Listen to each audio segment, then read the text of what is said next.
Ladies and gentlemen, boys and girls, children of all ages, we proudly bring to you Mormonism Live! Shut up and sit down.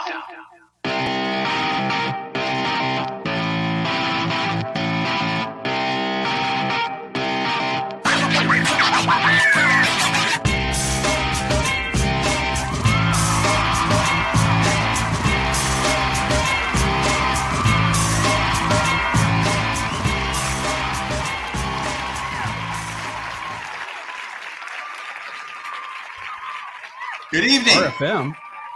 Yes. How are you? Hi.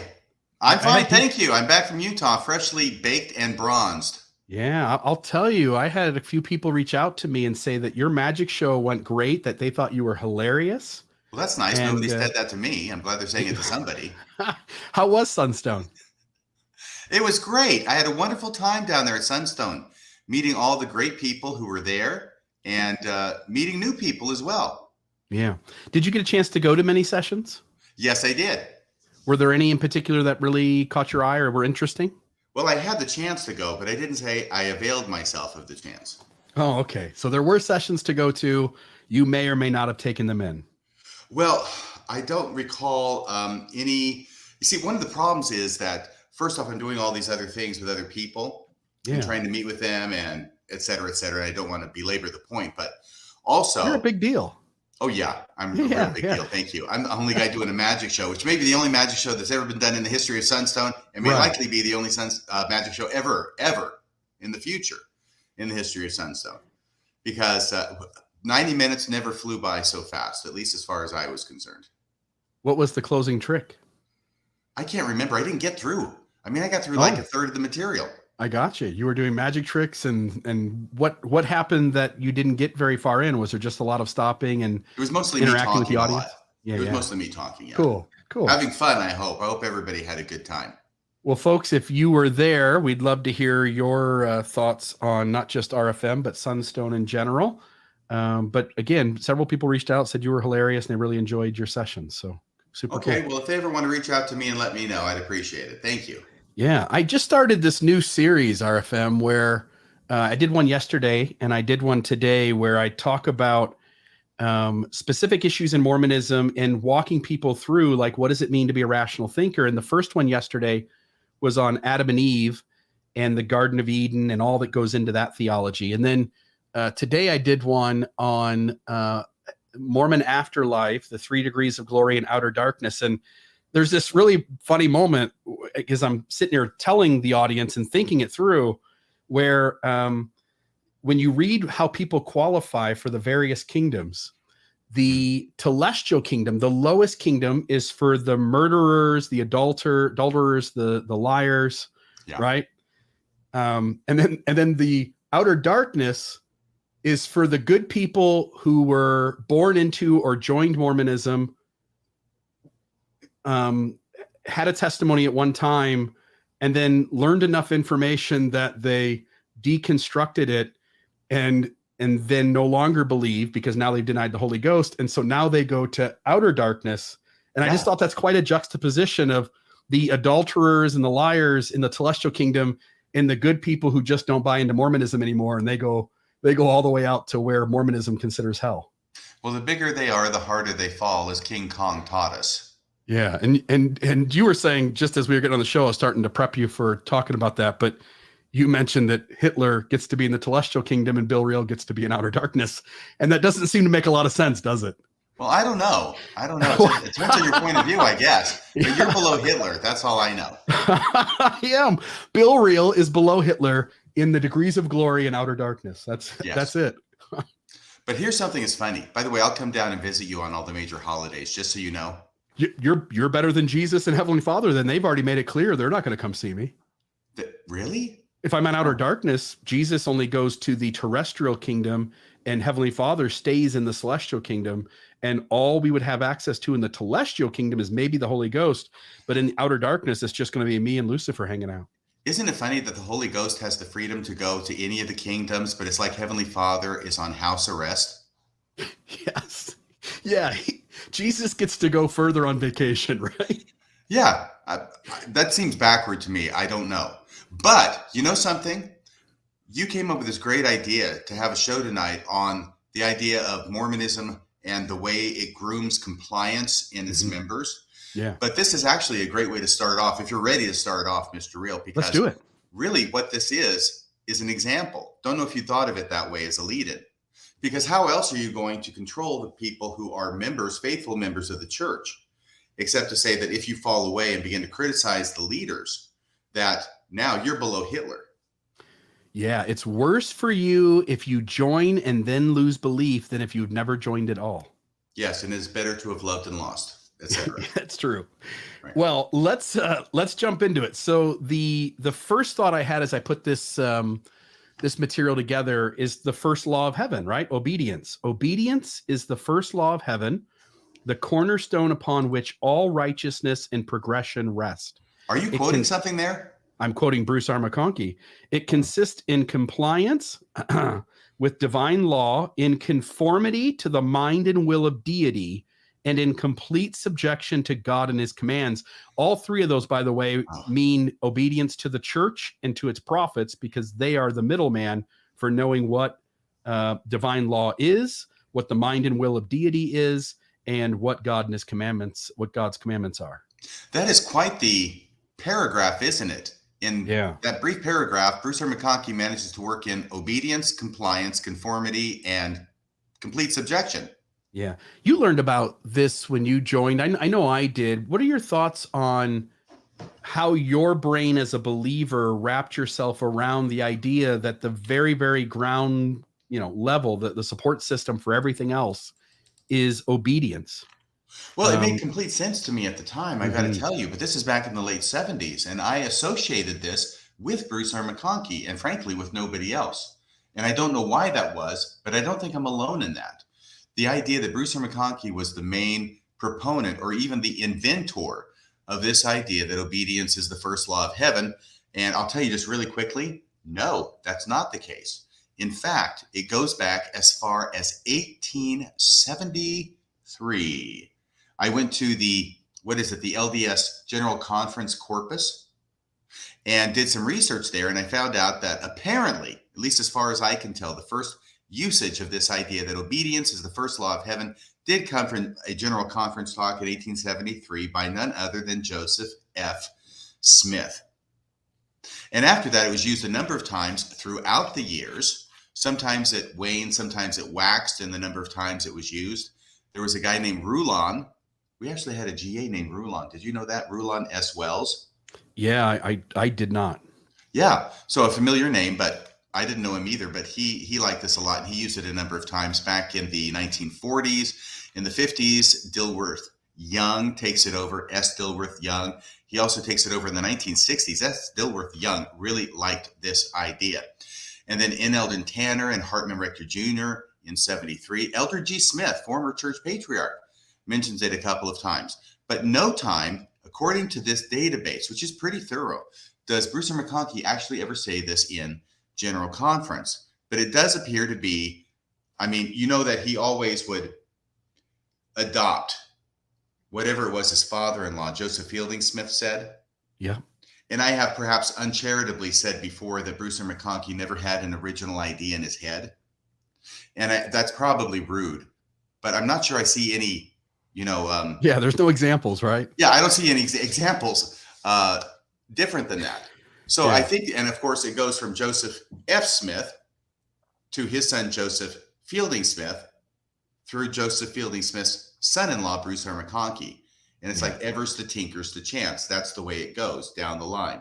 So it was not a surprise. It was a surprise to me to find out that this phrase goes back as far as 1873, but it was not a surprise to me to see it began with Joseph F. Smith, because that is something that Bruce R. McConkie definitely would have linked into. Yeah, and they would have hinged it. I'm going to put it up on the screen here, but they would have hinged it on this Doctrine and Covenants 130, 2021. There is a law irrevocably decreed in heaven before the foundations of the world, upon which all blessings are predicated. And when we obtain any blessing from God, it is by obedience to that law upon which it is predicated. Like you, I didn't have any issues with this when I first learned it, But over time, it started to bother me that there's this idea that love and the way in which Christ conducts himself in the New Testament, I was bothered by the fact that that all kind of took a back seat to this obedience thing. Because there's so many instances as I went along in the church, there were so many instances I learned where leaders contradicted themselves or gave out things to do, and those things turned out to be really unhealthy to do. For instance, some of the ideas around people of color, while the race ban was gone by the time I joined, there were numerous members in my ward, including my father-in-law, who would continue to teach those ideas because no one ever told them to stop. Not that those people were still prohibited from the priesthood, but that those members, including my father-in-law, still believed that the curse was real before 78, that members of color were less valiant. And as I started to kind of reckon with that, I could see how unhealthy it was to just repeat what the leaders say. I think it's the reason why, and again, no offense to women who do this in the church, but the women who have primary voice, it's the reason I think it kind of triggers us is because it is that voice of compliance. Right. And I will just finish off this other thing by saying that the most recent iteration of this idea of obedience as the first law of heaven was 2013, Thomas S. Monson, who actually quotes back to the 1873 original address by Joseph F. Smith. And after that, I don't see it anymore. But I think that's likely because a different phrase has taken its place, which is the covenant path. The covenant path. Which is the same thing.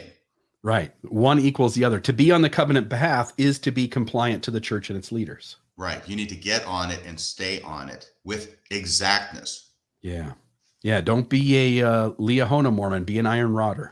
Exactly. And certainly never, ever be a lazy learner.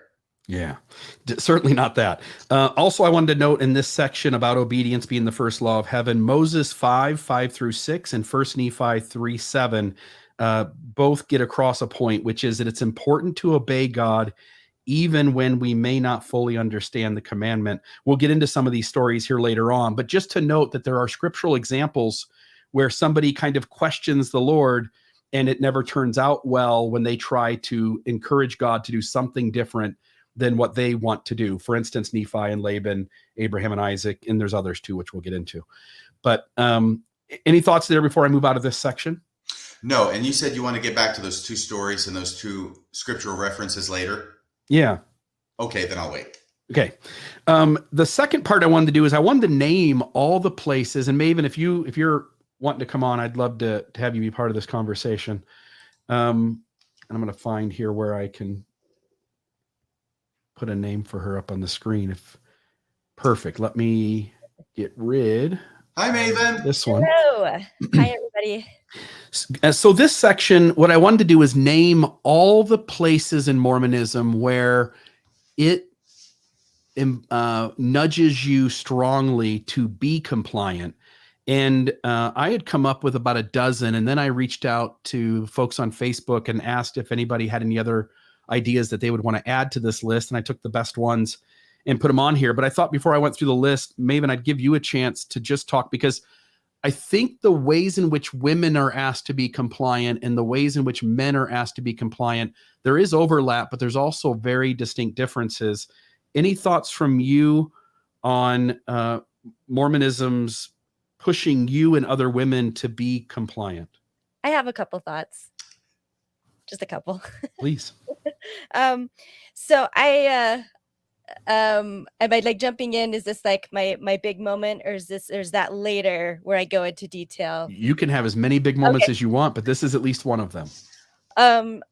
Okay. Yeah. So there's just a lot of ways. So let me see if I can go ahead and I'm going to move this over and share my screen just so I can get some of these sources up, and then I'll give them to you so that they could be part of the show notes also. Here we go.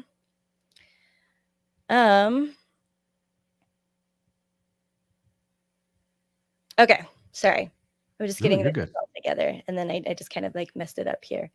So there's a few things that are done, I think, with women specifically, that the men don't see as much. And the very first thing I would say is the denial of any kind of inequality or subordination of the women to men, despite all the teachings that clearly show otherwise. It's still common for the church to just blatantly deny that there is any sexism or any equality or inequality. I'm going to go ahead. If anything, by the way, I just want to stop you for a second. If anything, Mormonism tries to frame it as though the men need more help, and right, so the women don't get as much opportunity, and women are treated differently because they already have a head start on spirituality compared to the men. Right. And that leads into a kind of a second point of like benevolent sexism, which is that kind of like putting us up on a pedestal. But that is in addition, I think, to just the outright denial of inequality. And so I am trying to find the source that I have. Okay, so this is from an article called LDS Women Are Incredible. Let me go ahead and share my screen. Here we go. And I'll put it up there. Okay, so this is just part of it. And it's pointing out to, non-members. I'll come here. Well, it's talking about financial compensation.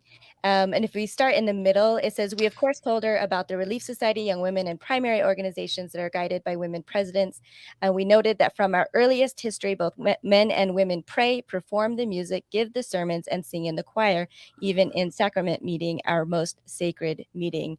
So this, I think, is deliberately deceptive to a non-member by trying to make it sound like we have equal roles in the church while deliberately leaving out all of the roles that women can't have and all of the ones that we are barred from, of course. But if you just put it this way and you say things in just the right way, it sounds like we are on equal footing when we're really not.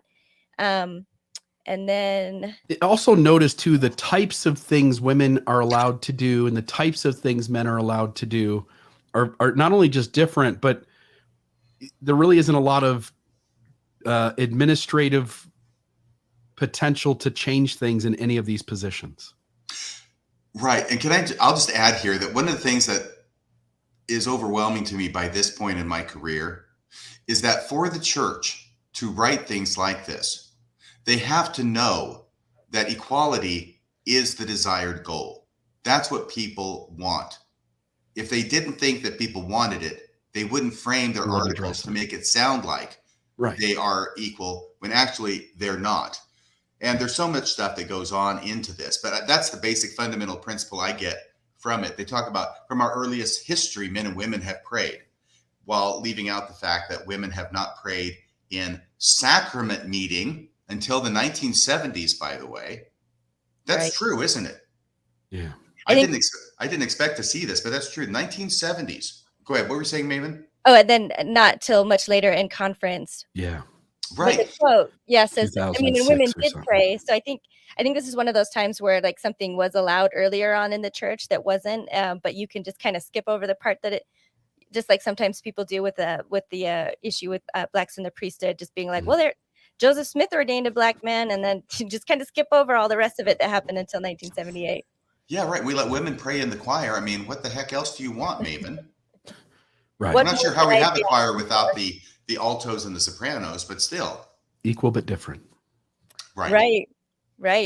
So this was another quote from the same article. Women are daughters of our Heavenly Father who loves them. That's a call out to the chant that I ritualistically chanted every single Sunday as a young woman. And then right there, wives are equal to their husbands. Marriage requires a full partnership where wives and husbands work side by side to meet the needs of the family. Who's in charge? Who presides? Who has stewardship?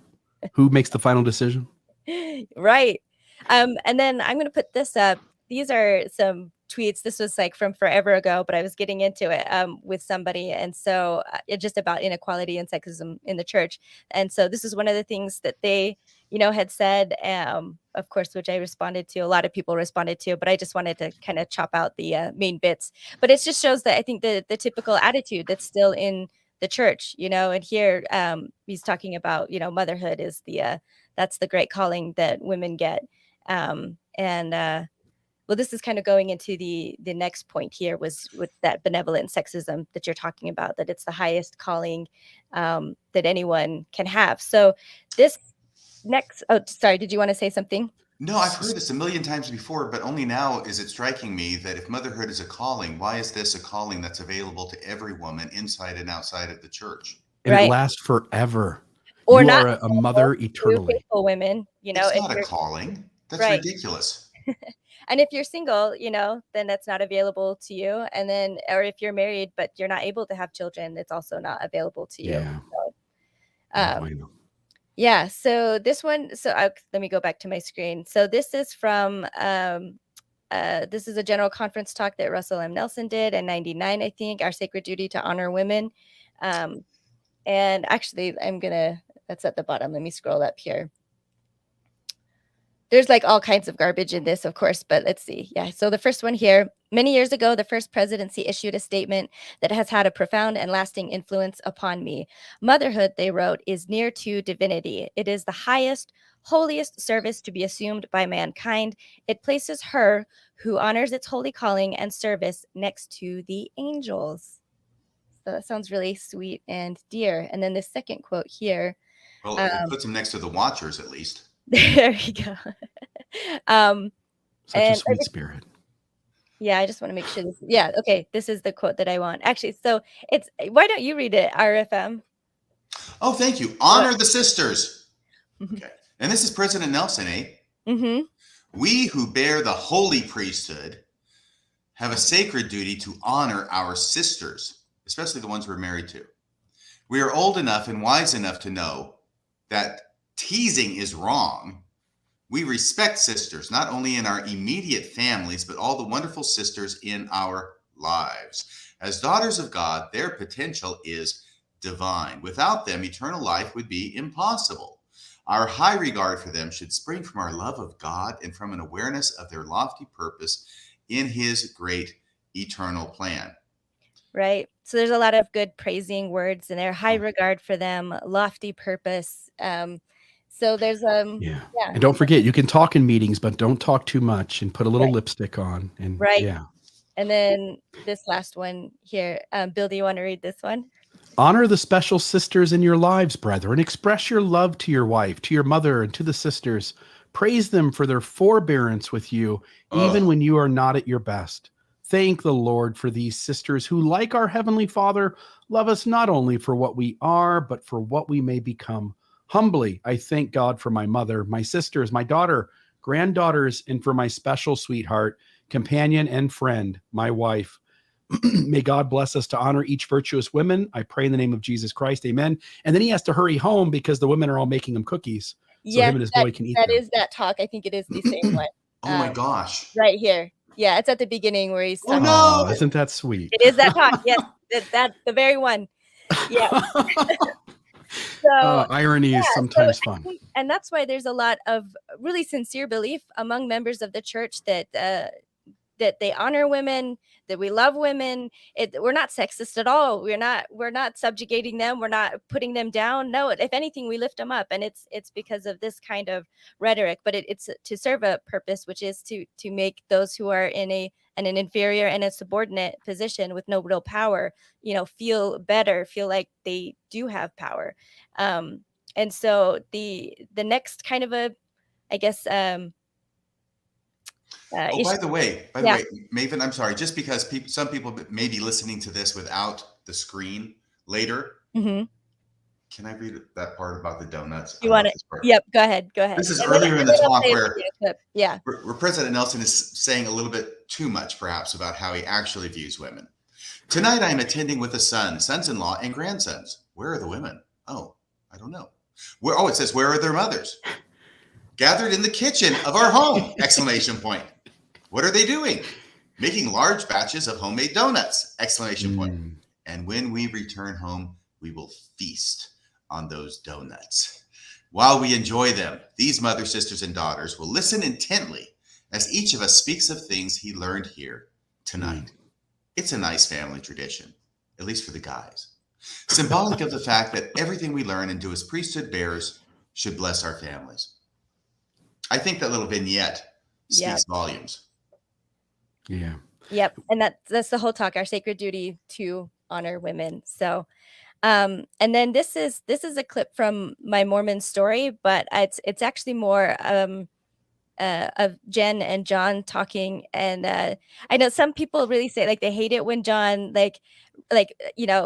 restates something or interrupts, but this was actually a really I guess a learning moment for me, because when he's going to start talking, and I remember when I heard him say this, like my first initial reaction was to say, oh no, you've totally got this wrong. But before I could even really do that, I realized like what he's saying was correct, and Jen had a similar kind of reaction. We both wanted to say, no, John, you're wrong, but I think you really nailed it. And so I'll go ahead and put that up here. It's just like a minute or two. I want her to know that she's got limits. Sorry. Let me rewind it back to the beginning here. I mean, if I'm a Mormon mom raising a Mormon girl, I want her to know that she's got limits, because her whole life is going to be about limits and being in the box.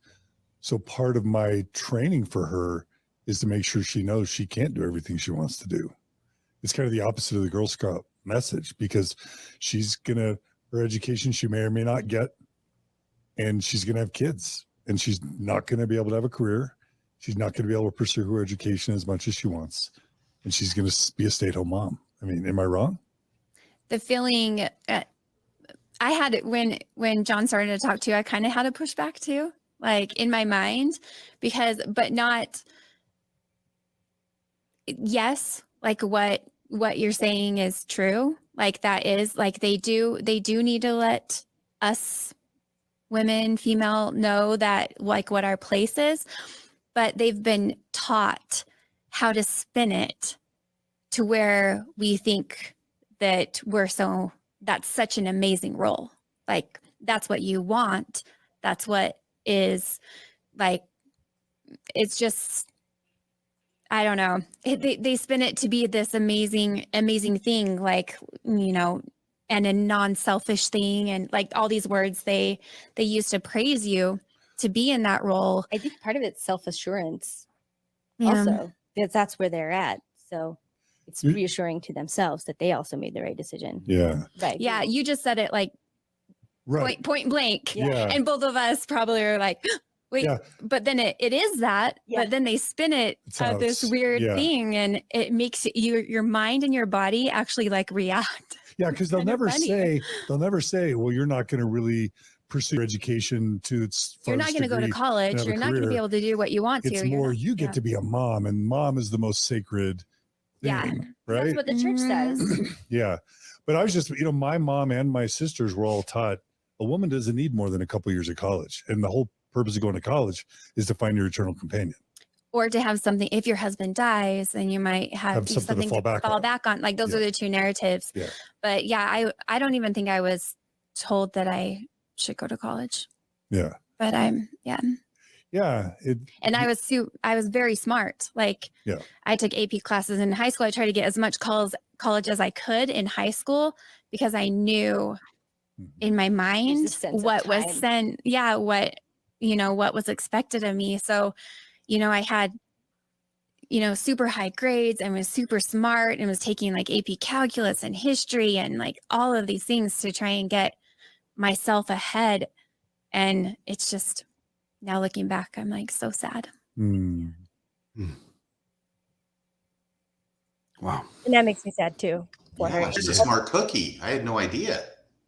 And there's so many like that. And this was actually a story that helped a friend of mine get out of the church, not Jen's, but a similar one. And they were just reading somebody else talk about a girl in their class in high school who was like a part of some like student UN thing. Like she went to Washington, D.C. Like she was involved in all of these things. But then went the Mormon church route, got married to a priesthood holder, RM, had children. He ended up cheating and left. So she's, a single mom and trying to get, raise her kids as best she can. And I remember that was, my friend reading that and just feeling sad and thinking, this woman could have done a lot. And not that it was bad that she was a mom, but just it's kind of the same thing. That's the only thing that you're really supposed to be. And the other things you're not supposed to, because they'll overshadow. So, yeah, so that's again part of the benevolent sexism there. But I did also want to talk about, actually, I did want to show,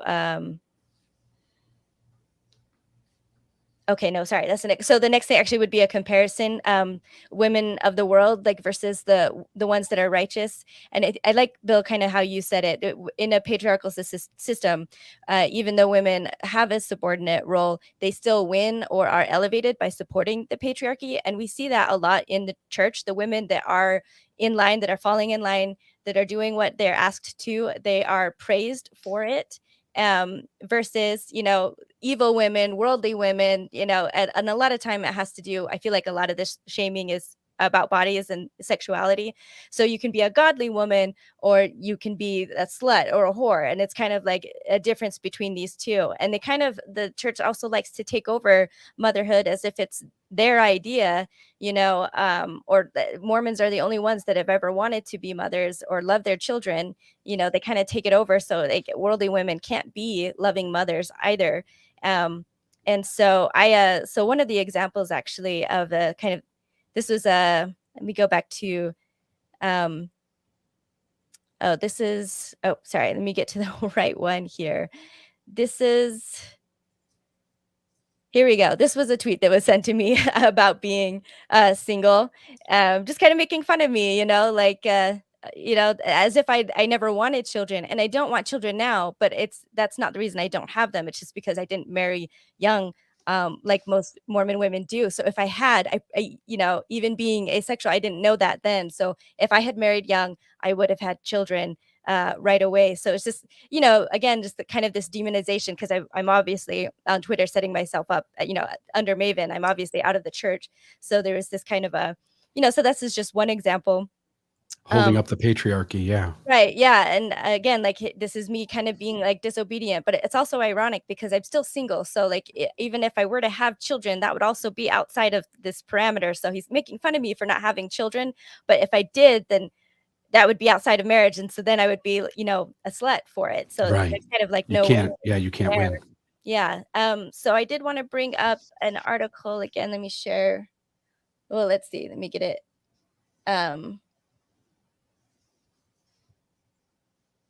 Yeah, here we go. Sorry, I'm going to share my screen. We'll switch out of that. Okay. All right. So this is the Joy of Womanhood. This is General Conference in 2000. Is this given by a woman? It is. Who was okay, it? That's good. Yeah, Margaret D. Nadald. So we'll come back to it. Sorry. Okay. Grateful daughters of God guard their bodies carefully, for they know they are the wellspring of life, and they reverence life. They don't uncover their bodies to find favor with the world. They walk in modesty to be in favor with their Father in heaven, for they know He loves them dearly. So there's obviously this dichotomy set up of like good women versus, not good women. And even if they don't explicitly say like what the not good women are doing, just by this kind of language, they're making the implication pretty clear, I think. And down further, this is one of her more famous quotes. Women of God can never be like women of the world. The world has enough women who are tough. We need women who are tender. There are enough women who are coarse. We need women who are kind. There are enough women who are rude. We need women who are refined. We have enough women of fame and fortune. We need more women of faith. That's an interesting dichotomy right there, isn't it? Fame and fortune or faith, right? Those are your choices. Right. We have enough greed. We need more goodness. We have enough vanity. We need more virtue. We have enough popularity. We need more purity. Was she talking to the male church leadership in this? What? I'm sorry. I just hear her words as being very applicable to a lot of church leadership, the men. The men in the red seats. Yeah. But they're exceptions. Yeah. The rules don't apply to them, right? So, yeah. So this is the dichotomy set up. There's good women and there's bad women. And so you get praise in the church by being a good woman and by doing the things that you are asked to do. I think I do have another one. Yeah, I see this as saying we want women who are compliant and none who will stand up for themselves. Yeah. Right. I don't have this article up, but this is actually in this is Joseph F. Smith, and in the teachings of Joseph F. Smith, it's not for us to, and it's about us women to be led by women of the world. It's for us to lead the women of the world in everything that is praiseworthy. So we're the only ones that have anything praiseworthy. Anything outside of that is not. And then Sherry Dew did a talk saying, are we not all mothers? And she says, motherhood is more than bearing children. It is the essence of who we are as women. We just can't let the Lord down. And if the day comes when we are the only women on earth who find nobility and divinity in motherhood, so be it. For the mother is the word that will define a righteous woman made perfect in the highest degree of the celestial kingdom, a woman who is qualified for eternal increase in posterity, wisdom, joy, and influence. So again, like just even the idea that there would come a time when Mormons are the only ones that that hold up womanhood and motherhood. It's just kind of a ridiculous idea, but it is, it's there as part of the exceptionalism, I think. Yeah. So, and then, so praise, I've already kind of talked about that. We get a lot of praise for all of the good things that we do, for being pure, for being virtuous. This is talking about influence. This was another tweet where, a guy, again, in response to a lot of my accusations about sexism, was saying that, women have influenced my life more than men. And, which of course that doesn't mean that they have any power or authority or there's equality there at all, like that they're completely separate things. Let me go to, this is back to the women are incredible talk. And this was more at the end, I think. By the way, this Twitter thing you have up here, Maven, from this anonymous person, even there, let me see if I can collect my thoughts here. Where it says, I'll have you know, I think he meant, I'll have you know that women have influenced my life. This is a male, right? This is a guy talking to you. Right. Way more than any man. And I'm not saying that no man has influenced my life. Well, at one and the same time, even if we take for granted that he's being correct and truthful about this, right? Maybe thinking about his mom. Isn't that really saying what I perceive as the whole problem? Which is that women are there to influence the men. That's really their role, is to be the support for the men. And he's claiming that as a good thing, when actually I think that is a large part of the problem. That women's sole purpose is to support the men and to make them better priesthood leaders. Right. Yeah. I want to put up this quote here with Mike. When the worst is when it's women telling other women how to be women, and it's a twisted victory for patriarchy. Make them believe that they want patriarchy to win and let them force it themselves. And this is a big part of the, the dichotomy of having the church, but have this, there's the good women and the bad women, is that's how we judge each other and judge ourselves. And so that is part of because there's a win. Again, there's a win for women who support the patriarchy.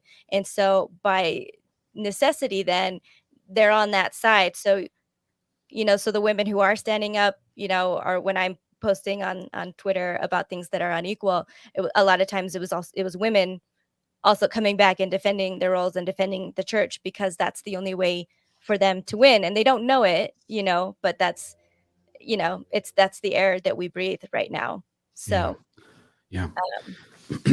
Here's just an, praise. This is from the LDS Women Are Incredible. Dear sisters, we love and admire you. We appreciate your service in the Lord's kingdom. You are incredible. I express particular appreciation for the women in my life, just like this other guy here, right? I testify of the reality of the atonement, divinity of the Savior, and restoration of church in the name of Jesus Christ. Amen. So, let's see. And then, so this goes back actually to the episode that Nicole and I did on the role of women, where we talk about exceptions. And I think that's a good episode just altogether. If anyone hasn't seen that, to go see it. But the whole point of occasionally holding up exceptions to the misogyny and the inequality, in order to give an idea that, again, that the inequality that is there, it actually isn't there, because look, there's these women that are doing these things, even though they're not technically being compliant with the teachings of the church. And I don't have it with me, but there was a study actually showing that it's really common for women to be and defend compliance and traditional gender roles, even when they are not fitting them. And that's something that I know, because I did myself, like as a single woman all the way up, as I was still faithful, I was still seeing a married woman as an ideal, even when I started realizing that I am pretty happy on my own. I don't feel like I need to be all that upset and hurt that I'm not married right now. I did feel a little guilt about that. And I still felt like the ideal is to be married. And that is still, I would have still supported that, even though I was living outside of that, if that makes sense. Yeah.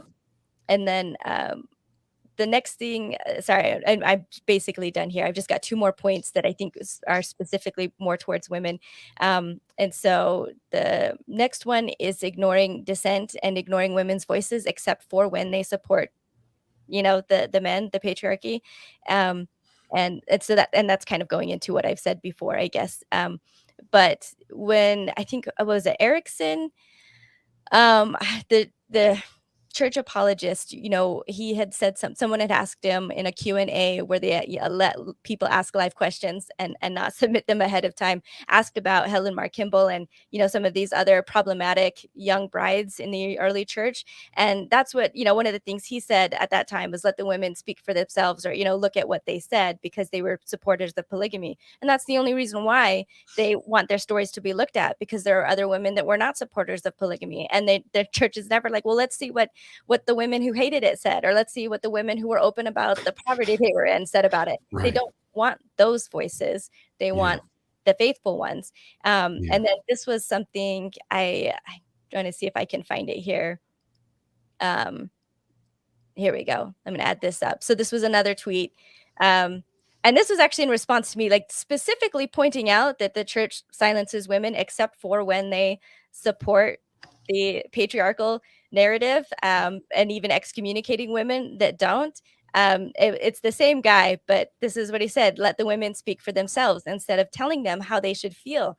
And it's just so ironic, because like, here I am a woman. You're a woman speaking for yourself. Speaking for myself. Yeah. But it's just completely ignoring me because I'm not supporting the narrative. So he doesn't Not the want right to narrative. listen to me. Yeah. He wants me to listen to the women that are falling in line. And I just, when I got that, I just was like, oh man, I was speechless for a little bit. I don't even know how to respond to that, because it should be just so obvious, but obviously isn't. And then the last little bit, I guess I would say, just the idea of a false agency. A lot of we really want to feel like we're equal, and we want to feel like we have agency. So we're really good at deceiving ourselves into thinking that. But it really is kind of that, Emma's choice. It's this, you have agency to be obedient to what you're told or not. So it's not really an agency like to get married or not get married. It's or to have children when you want, and how many you feel comfortable with, and how many you feel like you can devote adequate resources and care and attention to. That's never it. It's always, be obedient or not, and then be worldly or not, and be a divine sweet mother, or be a whore, a vain childish, childless, person that just, is focused on money or whatever else that they want to use to kind of degrade anything outside of motherhood that women could do. So Put a little lipstick on, but don't put on too much. Right. Yep. So that's it for the specifically like female thing, but everything else we're going to talk about today applies to everyone, I think. Yeah, there's a few more here. I'll piggyback on the things you've said. I'll just kind of share this list I put together of things that I came up with, things that people on Facebook came up with. Number 1, it starts young. Don't say no to a boy at a dance.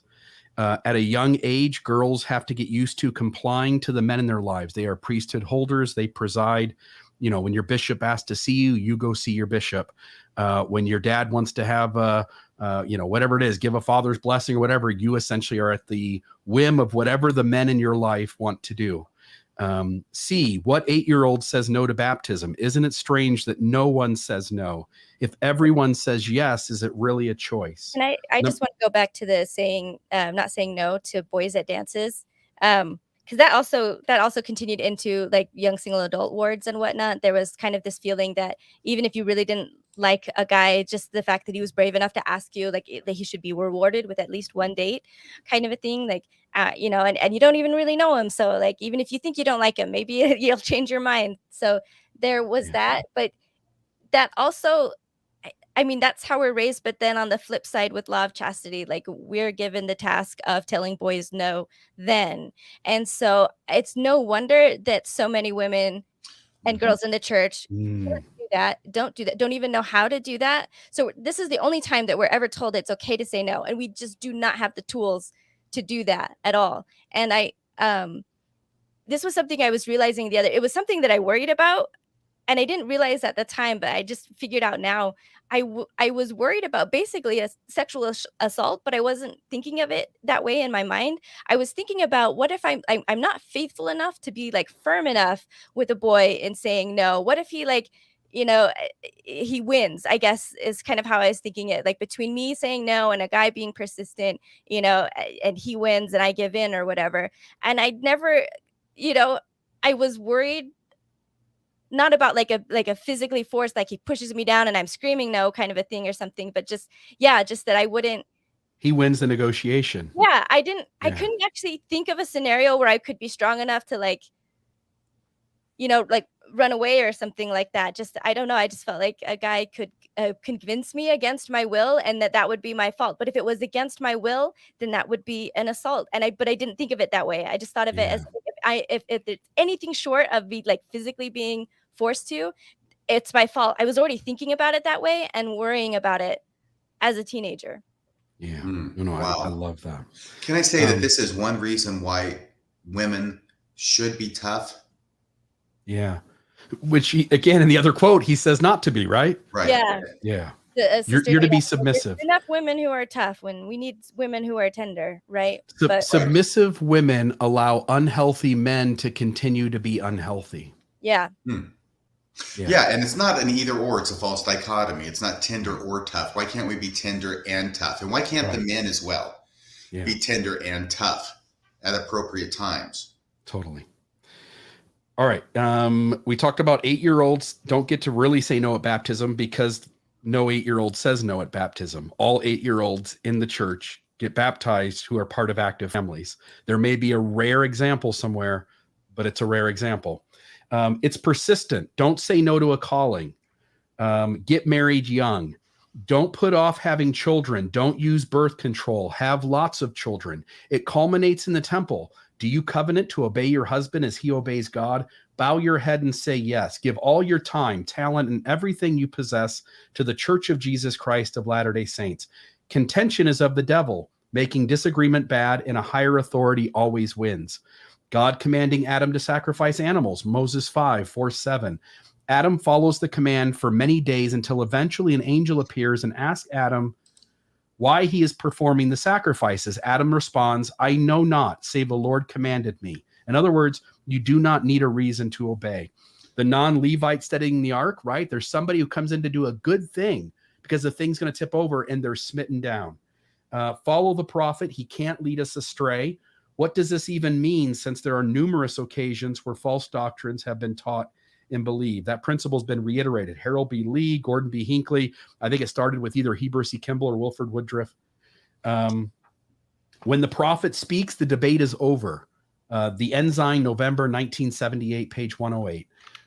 Perpetual inadequacy instead of critical thinking. You are broken and fallen, and you need us more than we need you, so get in line. Agency doesn't work the way we thought. Agency is only to provide a space to choose God at all times. You have agency in order to show willing compliance. I'll put up on the screen here. Yeah, this is kind of a new twist, isn't it? This is, because we need to stop here and just preface this. When I joined the church in 1996 and you joined the church in 78, we were taught that in Mormonism, there was free agency. Now, I know they've changed it. They took out free and then just went to agency. But now we're getting something very different. So, right. And so what it was before was simply the obvious grammatical kind of thing where I'm hearing myself echo as I speak now. Oh, let me. I got you. Perfect. There you go. Thank you.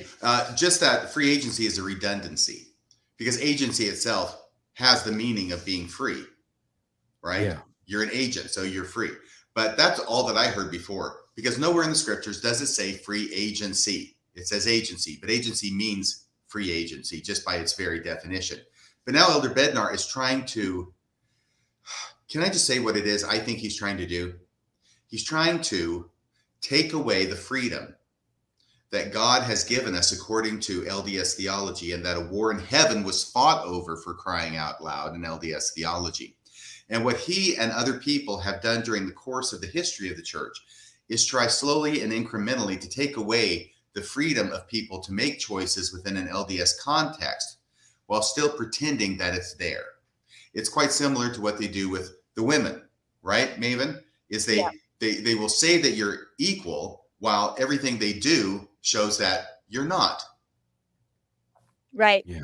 I like that. I just put up this quote here: agency is no longer, it ends with baptism. It does. And we'll get into that further with the mission thing. Okay. Yeah. All right.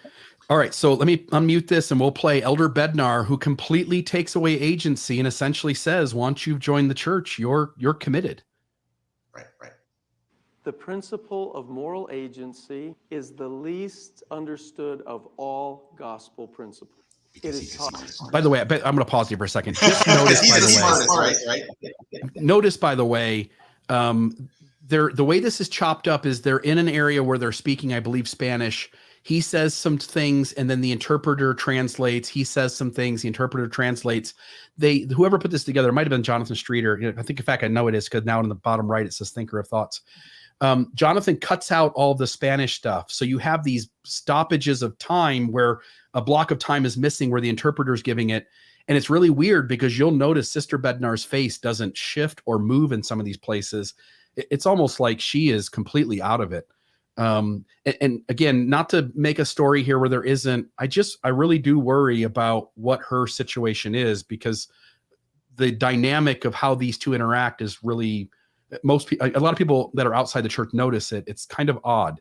I don't notice it with any other general authority or their wife. It just seems to be here. So maybe I'm making a story where there isn't. But anyway, I wanted to point that out.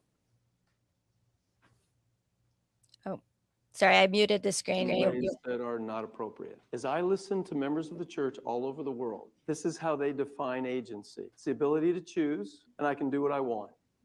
That's false. Why do we have agency? Go find in the Pearl of Great Price, in the book of Moses, God's explanation for why we have agency. It is to choose him, not to choose what we want, but to choose God and to love and serve each other. Now, buckle up. Are you buckled up? Okay, here we go. When you and I enter the baptismal covenants, there are three conditions of the covenant: a willingness to take upon ourselves the name of Christ, a commitment to always remember him, and a commitment to keep the commandments. We learn about those elements of the covenant, and we exercise our agency to accept those conditions of the covenant. We then are promised that if we honor the covenant, we may always have God's Spirit to be with us. Okay. As we pledge our willingness to take upon ourselves the name of Christ, that begins in the waters of baptism. It begins. We do not wholly and totally take upon ourselves the name of Christ in the waters of baptism. We begin. Where do we more fully take upon ourselves the name of Christ? In Templo. There's a pathway from the baptismal font to the Templo. Al templo. And there is increasing blessings by the power of the Holy Ghost that come into our life. As we begin to have the name of Christ come upon us through ordinances and covenants, we have a new family name, Christian. And with that name, we are to represent him at all times and in all places and in all things. Now, this is why you need to be buckled up. When we enter into that covenant and begin to have the name of Christ come upon us, our agency is enlarged. It's no longer individual agency. It is enlarged to become representative agency, and representing Christ and his name at all times, in all places, and in all things becomes more important than what we want. The reason we need to always remember him is so we can effectively represent him. The reason we need the companionship of the Holy Ghost, yes, that blesses us, but we need that companionship of the third member of the Godhead so we can represent him. We have already pledged that we will keep the commandments. Have you heard someone say, a member of the church who has entered into the baptismal covenant, I have my agency, I can do what I want? You ever heard that? Yeah, you know what the answer is? No, you can't. You don't understand agency. You don't have agency to do whatever you want. We have the hymn Choose the Right, don't we? In Espanol? Tenemos el himno, haz tú lo justo. The hymn is called Choose the Right, not choose what you want. So from tonight on, don't ever use a misunderstood concept of agency to justify sin. You can't just choose what you want. And when you begin to understand that principio, then you're on the road to becoming spiritually self-reliant, dependent upon God, and devoted to representing Him all the time. Y consagrado a representar. Now, I want to say this in terms that I hope won't be scary, but they're true. If, after having entered into the covenant, we don't abide by the conditions of the covenant. So, for example, if you and I don't pay our tithing, do we have the option not to pay our tithing? ¿Dar los diezmos? Nope. No. It's breaking a covenant. It is not the exercise of agency anymore. Because what happened to our individual agency? It was enlarged. Now it's more important to represent Him. Is this making sense? No. If some night you don't want to go to sleep, read the scriptures and learn about what happens to covenant breakers. I guarantee you, you will not go to sleep. Now, I don't want to scare you, but I want you to understand this is serious. Agency is the center point of our mortal experience. With that agency, we are agents to act. That's self-reliance. We are not objects to be acted upon. That is the absence of self-reliance. Now, go find more in the scriptures. That's just a beginning. Oh my Lord. I've never seen that before. I can't hear you, Bill. Hey, just to note, he's creating a straw man in part, and see if I can explain this right. The church often sets it up as whether you're going to follow Jesus or not. And the reality, though, is that how it actually plays out in Rubber Meets the Road is that what he's teaching you is that you only have agency insofar as to choose to do exactly what the church tells you to do. And if you do not have the agency to do anything other than the thing you're supposed to do, which isn't agency at all. Well, no, and the thing that strikes me is that when you boil his convoluted talk down, what he says is that the more your agency expands, the less freedom you have to choose. Yeah. Yeah. What bothers me is the idea that everyone else thinks that we could just do whatever we want without any consequences. I think, and I'm sorry, I was distracted a little bit. So if that was something that you just said, then I apologize for repeating it.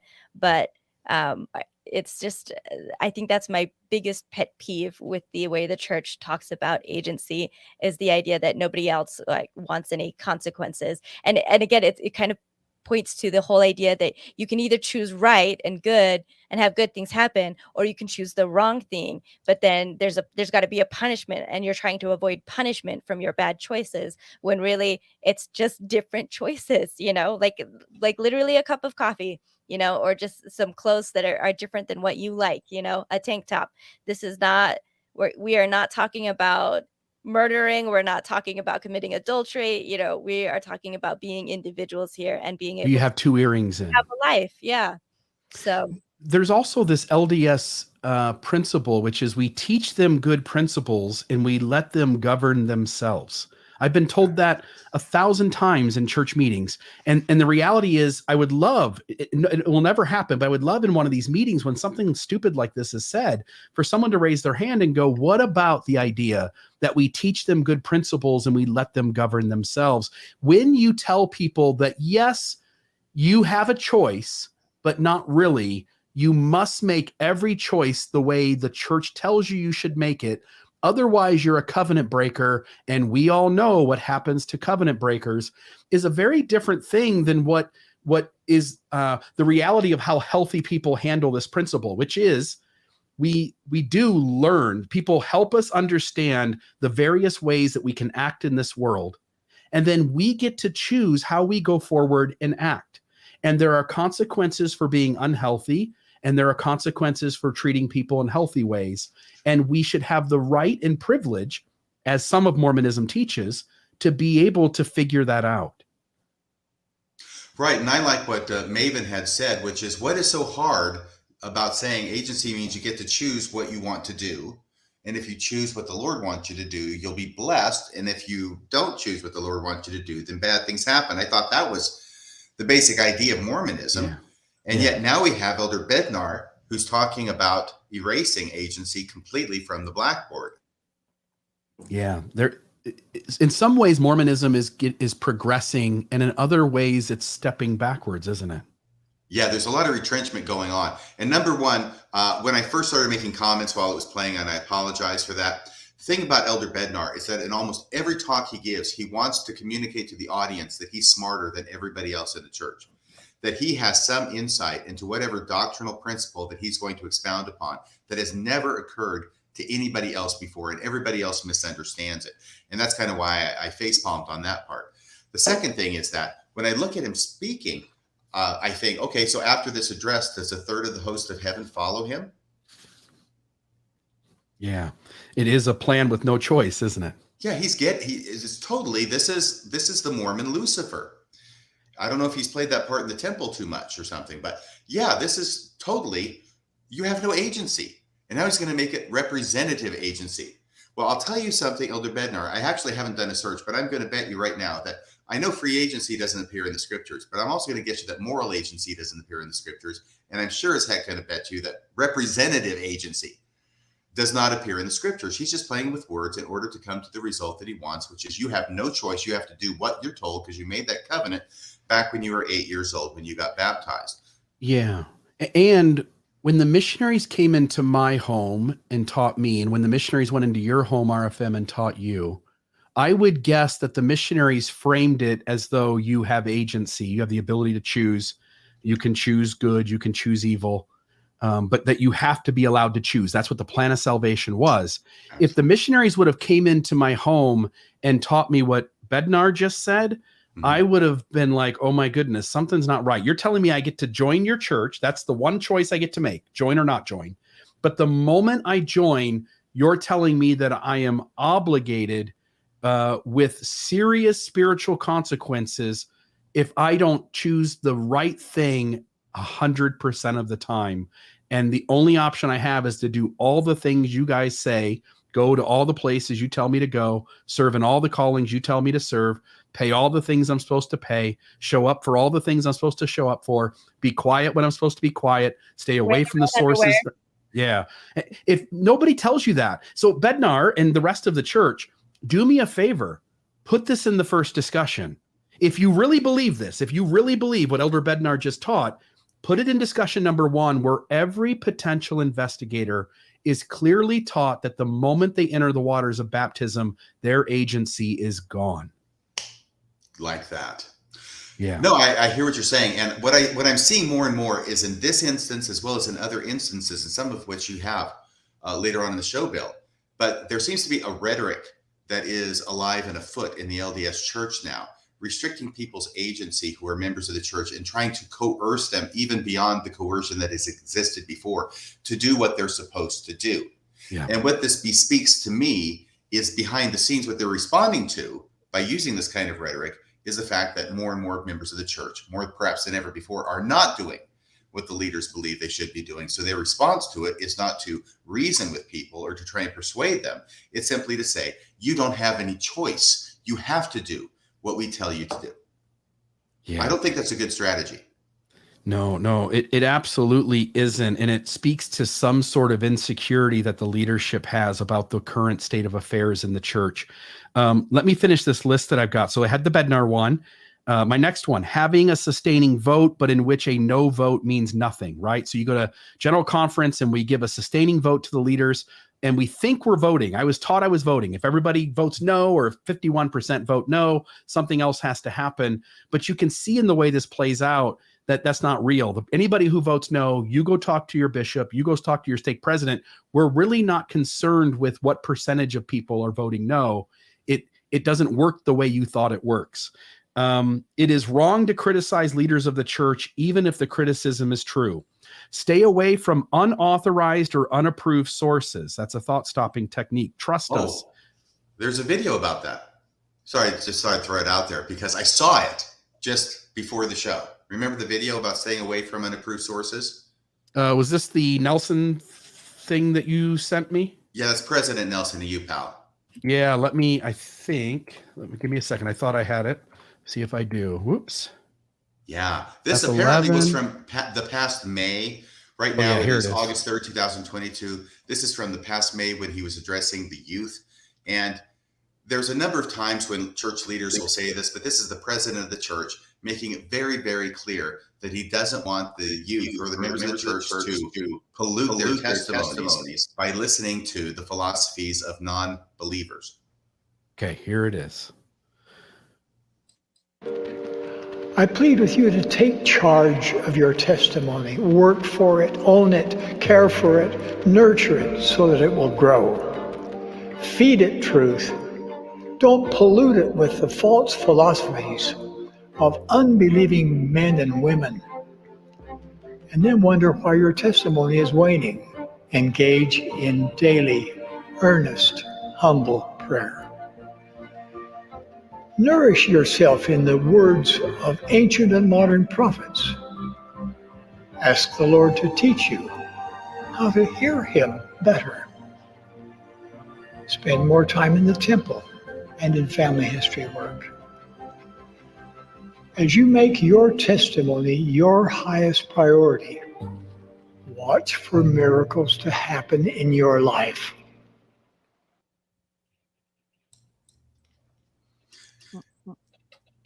Bill, you might be muted. Yep. Those are all thought-stopping techniques. Those are all busy work to keep you from thinking too much or having time to read good books that have solid historical information in them.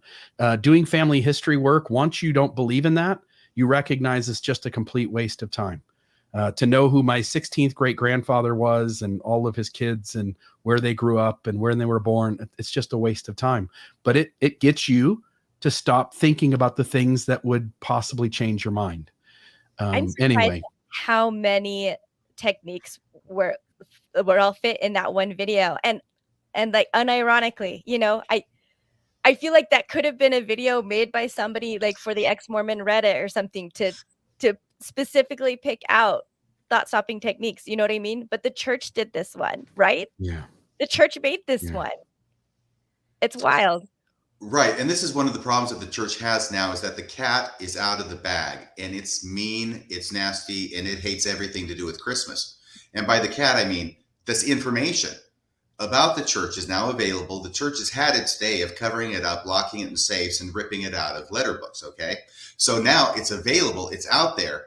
So what do? Well, they can't seem to get out of their playbook. The playbook from the beginning has been to hide things. And so now what they want to do is to direct members to not access this information that is generally available, mostly through the internet and social media. So once again, they go back to the playbook. The cat's out of the bag, but don't look at that cat over there. Just stay here with the approved sources and everything will be fine. And you will nourish your testimony and you will never have to worry about losing it. Yeah. Let's see here. So this one here is Want Happiness, Align Your Will with God, Sister Oscarson.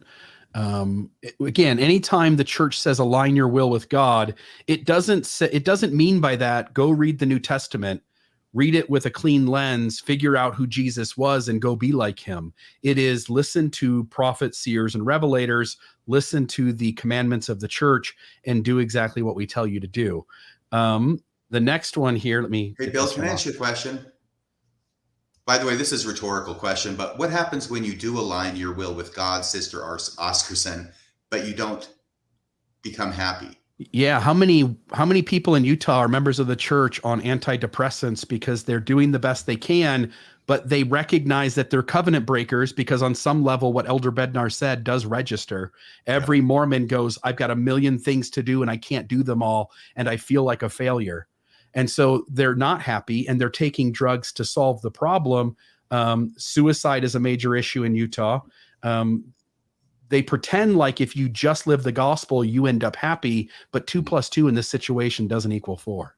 Right. And I think the headline, "Want Happiness, Align Yourself with the Gospel," or with whatever that headline said, that is the main, I think, the primary reason for so many antidepressants in Utah, because people are doing what they are told to do to the best of their ability. They are promised they will be happy, and they're not.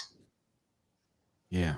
I'm not saying Concentration everybody. fatigue. I'm not saying Yeah. everybody. I was very happy doing everything I was supposed to do as a Mormon for about the first 5 or 6 years. Yeah. It went great for a little while, didn't it? It wears off.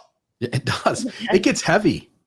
I remember leaving the church, my excommunication, people go, man, that had to have been a hard evening. I said, no, honestly, I was thrilled that evening. I got to say my piece. I got to walk away. I knew what the outcome was going to be a week later. I've never felt so good and light and content since that evening. Well, I think it was a hard evening for somebody, but not you. No, it was a few guys in a room that maybe had a hard time. My Adderall kept me doing just fine. It was your stake presidency and your high council, and I continue to maintain until this day that it is because of you, Mr. Real, that the change in the handbook was made, that you don't have to have the high council. Have a high council. No more. No, just those 3 guys. They'll take care of it. I want to bring up this question real quick from Britt. How do you 3 now explain when someone's life was a mess before Mormonism and they are now happier? Atheists must explain that, just like believers have to explain flourishing heretics. I don't know if we have to, but I think Bill can address this, because his life actually patterns this better, maybe than mine, because I wasn't dealing drugs in high school. And Bill has addressed this before. I think a lot of us do. I mean, and even on Mormon stories, like John will talk about all the time, that there are people, like some people whose lives become better that need the structure. But yeah, and I did. It was a positive thing for me to have structure. I became happier after I joined Mormonism. In fact, there are a few things like wait till you leave. It really gets good.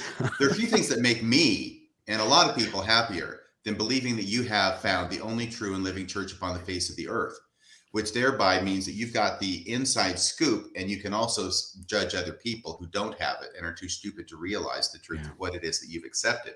Yeah. But as far as what Brittany asks, it's fine. Anybody who has a messed up life or is happier after joining Mormonism, God bless you. I'm not saying that doesn't happen. And I know it happened to me. It did not persist. I think it happened to you, Bill. It did not persist. Yeah. And if it persists for somebody, wonderful. You've got it made. It's a different path than mine. So that's how I would respond to that. Yeah. I would simply say that when I left, I was free to trust my own inner tuition. And I've found that my own inner tuition is much better than the intuition that Mormonism was handing me. So there was always conflict between what I thought inside was the right thing to do and what Mormonism was telling me was the right thing to do. Once I was completely away from it, I was completely free to trust my intuition. And that has worked out by and far better.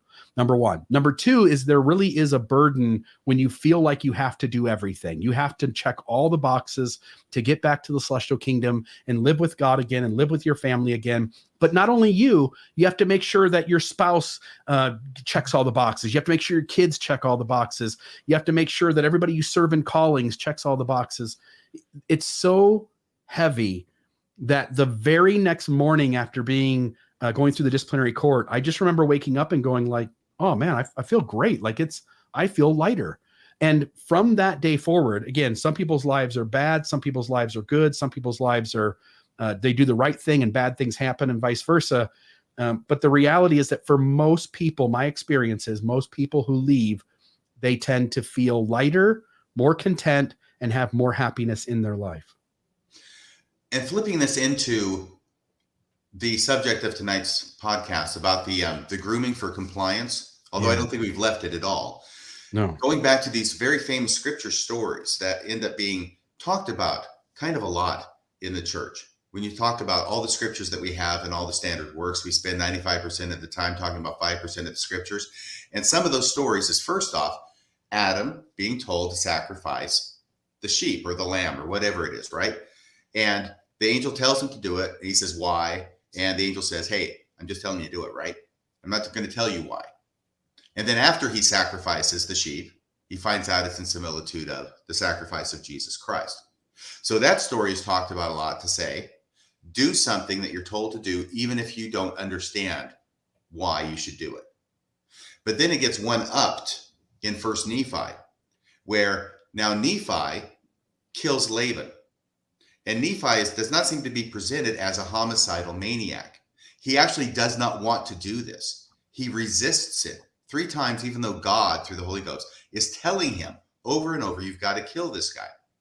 So this is a step beyond just not understanding what it is that you're being told to do. This is having the deepest moral repugnance about doing what it is that God is telling you to do.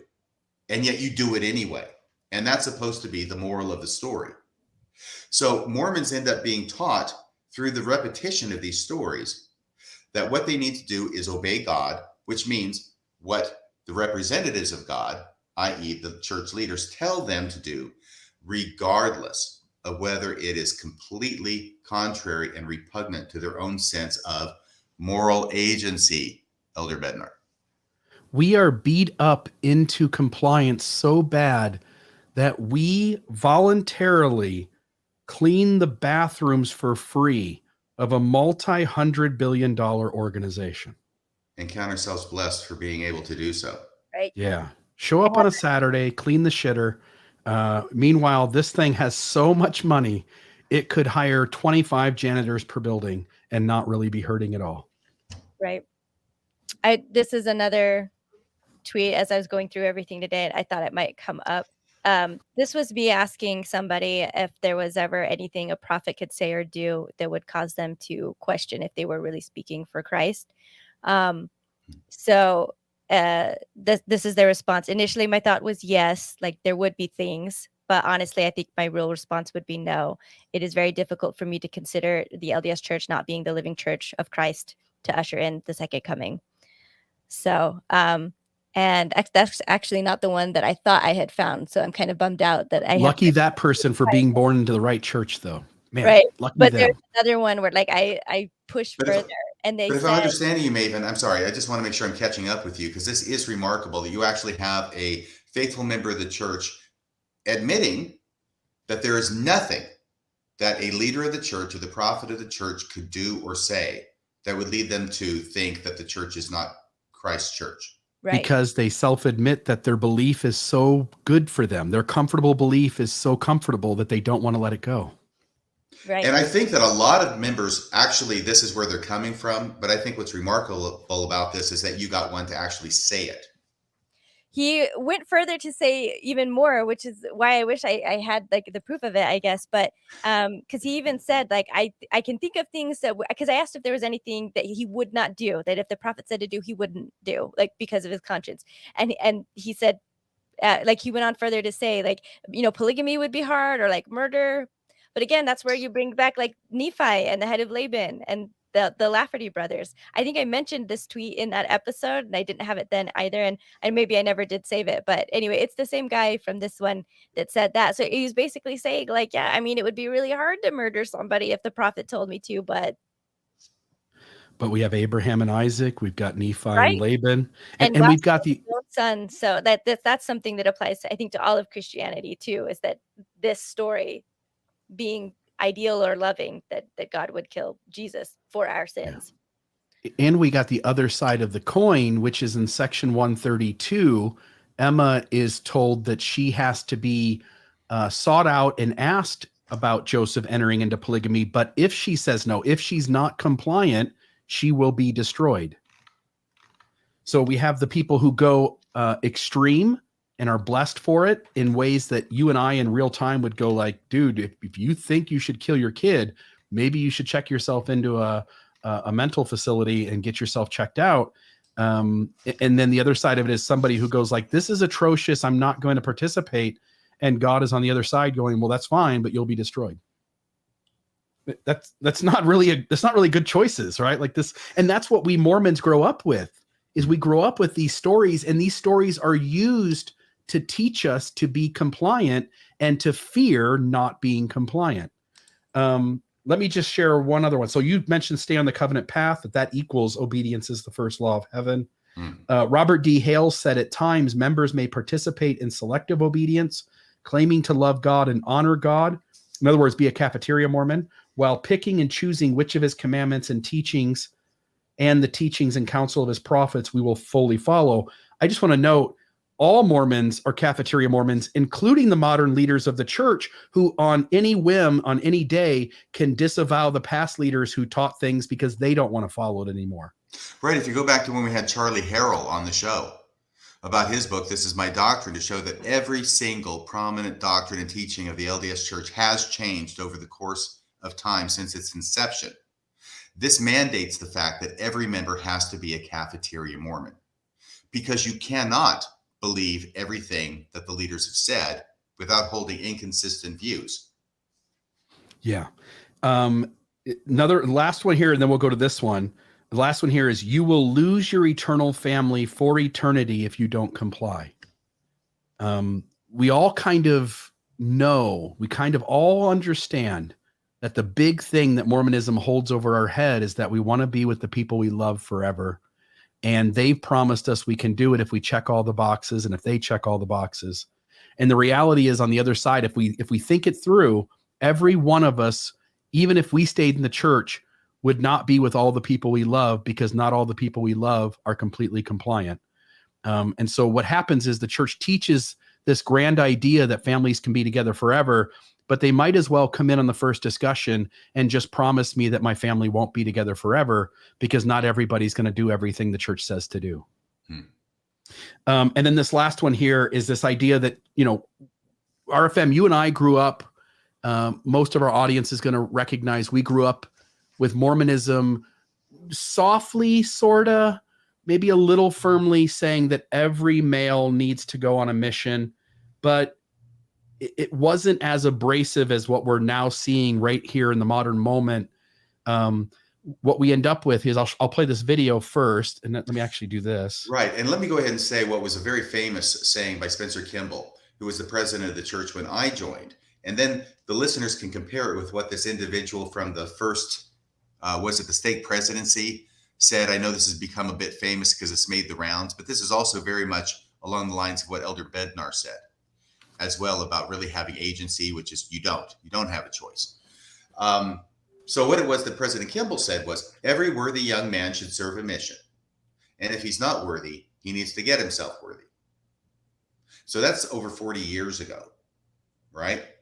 But it seems that this is upping things even more than that to me. Yeah. So here it is. Let me unmute that, and let's play it. A little tangent here real quick. We were recently as a family having a discussion about missionary work. One of my daughters was at school. She was talking with her friends about President Nelson's recent call for young men to serve missions. And the friends there at the lunch table were debating, do young men have to go, or is it a choice?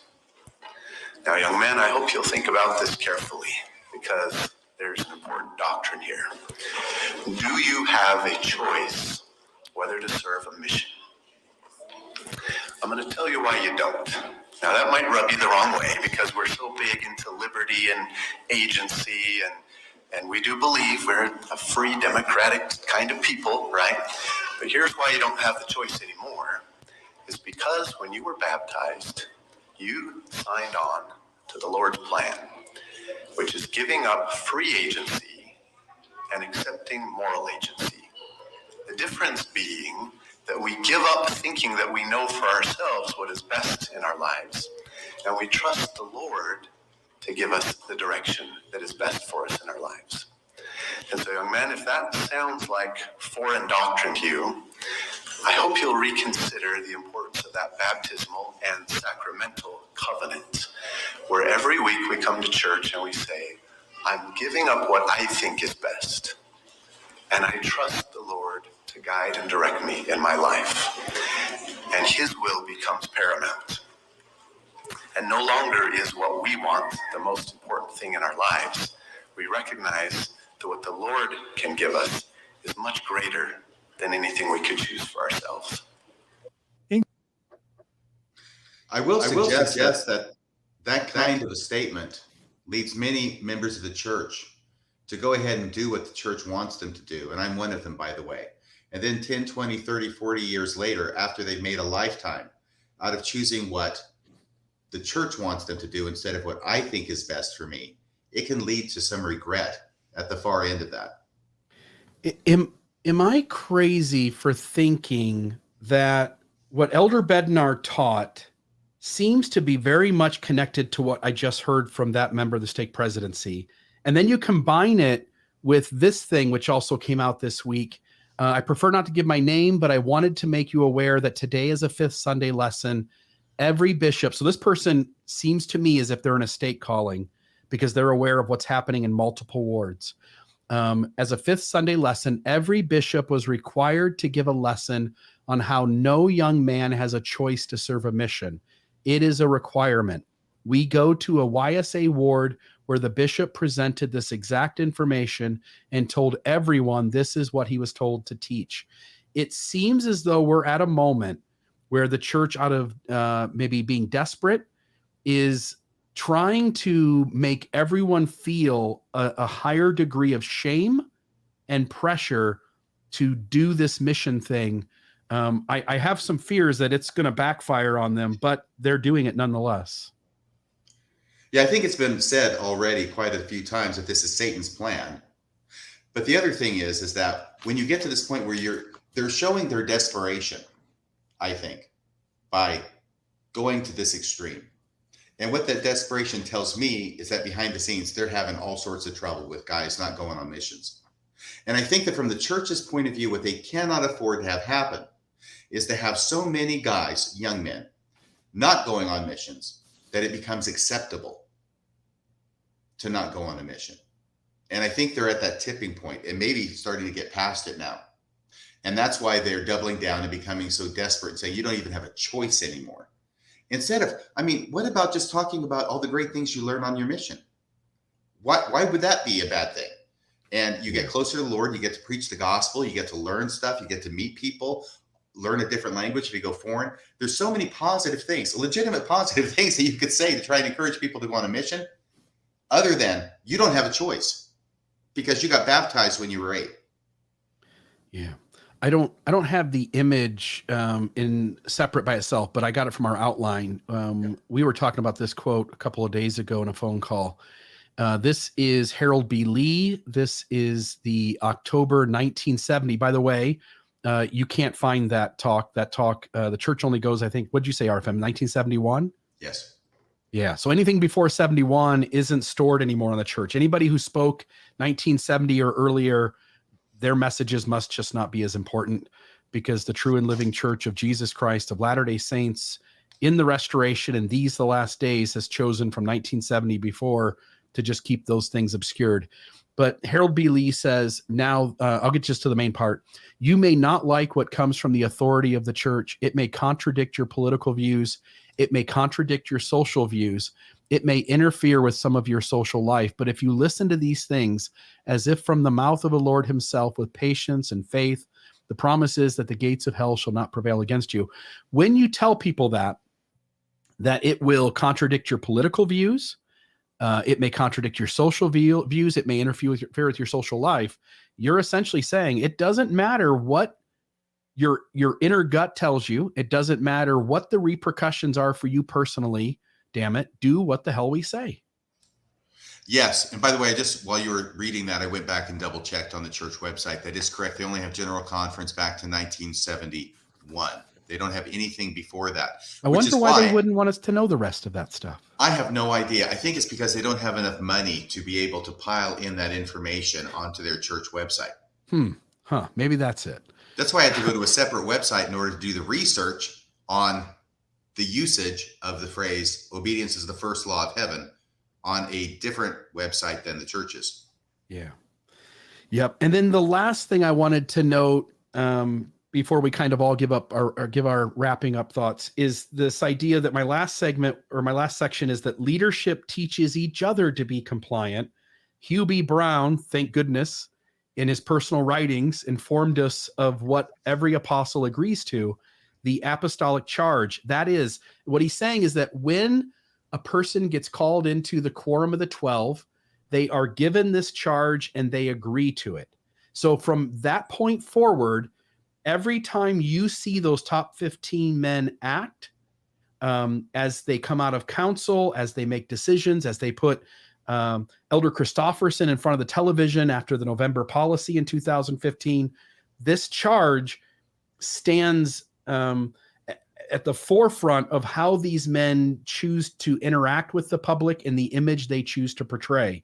It is, quote, always be willing to subjugate his own thoughts and accept the majority opinion, not only to vote for it. In other words, you have to vote for the majority opinion. We'll take a vote. Those 8 voted for it. Those 4 voted against it. That's the decision, folks. Let's vote again. Everybody votes in the affirmative. Totally get it. But also to act as though it were his own original opinion after it has been approved by the majority of the Council of the 12 and the First Presidency. In other words, you do not have the right to walk out of these councils and share a different opinion or to say that you thought differently on the topic. Your only thing you are allowed to do, because you agreed to it at the very beginning, is that you have agreed that you will, that whatever the majority of folks in that room want to do, you will walk out of that room and having voted for it yourself eventually, and will treat it as though you were always for it to begin with. That is correct, sir. All right. And then the entire system is rigged. The entire system is rigged. Nothing. What's the line from the game? Whose line is it anyway? I think it is. Is it the? It's all made up and the points don't matter. Yeah, the questions are made up and the points don't matter. That's exactly what it is. It's, excuse my language, it's a fucking game and you're all being played. You're all being played. And every believing member of the church is being played and they don't even know it. And finally, on the outside, we get it. You know, we see these things and they all add up and we understand what's going on. We can now see the forest from the trees. Yeah, or it's like the line from that song by the Tin Man in The Wiz.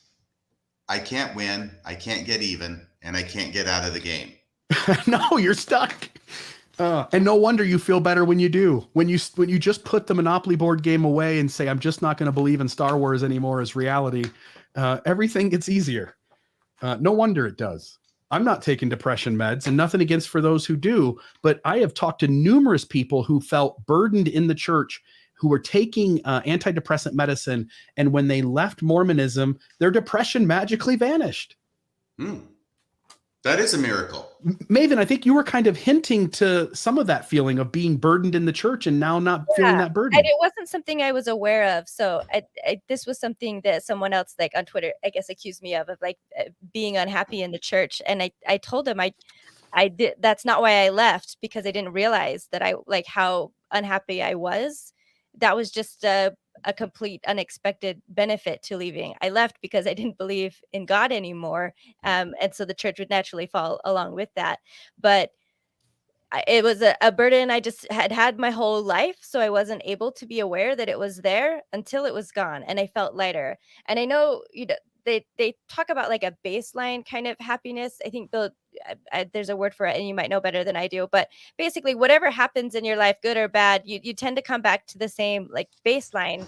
I think that's what the research says. And I honestly, in the almost 3 years now it's been since I have left, I really feel like my baseline is higher. Like that has changed, so that even my my normal days, even my worst days, I still feel better off than on some of my best days as a believing member. So yeah. Mormonism only cares about 2 things. One is that people stay in so it can continue to get money. And the second is that you perpetuate the belief system by passing it on to your children and your family and friends so that they can pay money. And once you understand those 2 things and you recognize everything is designed to get you to be compliant so that those 2 things happen. Yeah. On a slightly more important note, it looks like one of our listeners, whose name I'm not, is Trevor. Yeah, it was a scarecrow. It wasn't the Tin Man. Bravo, Trevor. Good job. All right. Any final thoughts from you guys? And we'll take a few phone calls. I think we should take a few phone calls. What do you think, Maven? Do you have any final thoughts? I'm good. Ready for phone calls. Perfect. Let me X out. Line. Yeah. All right. Yep. We have a few on there. So let me, by the way, Trevor, you should not criticize Radio Free Mormon, even when the criticism is true. Let me make sure. Give me a second. I just want to make sure that we have this. So, what is it you're looking for, Bill? No. I just want to make sure I don't put people's numbers up on the screen like I've done before. So I'm just trying to make sure I do it right. So let's do with this. I think we've got Cynthia on the line. Cynthia, are you there? Oh my goodness, yeah. Oh, give me a second, Cynthia. I'm going to put you to our device here that'll put you on the air. There. Can you hear me now? I can. Can you hear me? You guys hear her too. Great. Yep. You're on the show, my friend. What are your thoughts? I just wanted to say that, first of all, the LDS Church did severe damage not only to myself but to my 5 daughters, and that's all aside. But I would just like to tell young women in the church today, when they give up their careers and compensation, never in a million years that I think 30 years later, I would be trying to survive on the minimum Social Security of $400 a month, or at the very best, half of what my ex-husband gets. And I just, there's nothing in that equation, or nobody ever mentions anything like that, you'll be starving to death when you're an old lady if it doesn't work out for you to live the Mormon dream. So, anyway, it was a slap across the face, because I gave my whole body. I gave my whole life. There was no halvesies. And I just, I think young women should know that, what's coming down the pipe for them. Yeah. I want to, please, I just wanted to share, this was a comment earlier by one of our listeners that I think kind of goes along with it. She says she broke up with 2 really nice guys because they weren't going to serve missions. And so she married an RM who abused her for 40 years. And I think there's just a lot of ways that we're not told what's coming down the pipeline. And we end up getting left high and dry. So yeah, thank you for sharing. Yeah. Cynthia, thank you so much. And the other thing that I had mentioned to Bill, I think I was talking with you on the phone this morning, and this idea occurred to me even as we were speaking. Yeah, I snuck even into the sentence. But I understand that young women are still taught today that they need to marry a returned missionary. Is there any truth to that, Maven, that you know of? Sorry, say it again. That young women in the church today still are taught that they should marry a returned missionary. I don't know. I mean, I'm not a young woman anymore. So, I'm going to guess that hasn't changed. Okay. And if it has, somebody can let me know. I'm guessing that's because that's part of the peer pressure, and I bet we'll hear more of it. Can I just say something about the whole missionary thing and just how desperate that they are now to get missionaries? I kind of want to laugh at that, because I mean, for the longest time, they did not want us sisters going, I don't know. I just feel like there's a little bit of come up and for that. They're so desperate for missionaries now, but but we weren't good enough for them, as women, for a long time. And it was just well, if you don't get married, or if you're still an old maid, or at 21, then I guess we can let you, and then now they've lowered it to 19, so it's easier still, but they still want to give them that 1 year, that 18 years old, that they can get married, and but you're still equal. Yeah, it's just I don't know. I just kind of how's that medicine too? Well, anyway, the thing that had occurred to me as I was talking with Bill was that if you see, I'm not in the young women's classes where they're being taught this, but I sure as heck was on a mission. And I know that we're talking as time's getting closer to going home, and we've got the missionary smile and the angel shaps, all these little colloquialisms for garments, right? Mm-hmm. Which the women at BYU or wherever it is we're going after we get off our mission are going to be able to see, to know that we are the correct ones that have served a mission, that we are the REMs, and we are the ones that they have been waiting for. What this ends up being, in a strange way, is once again awarding women to men in exchange for the men's obedience and sacrifice in going on a mission. The women are the prize to the men who are faithful. I never thought of it that way. I didn't either until this morning. Yeah. Yeah.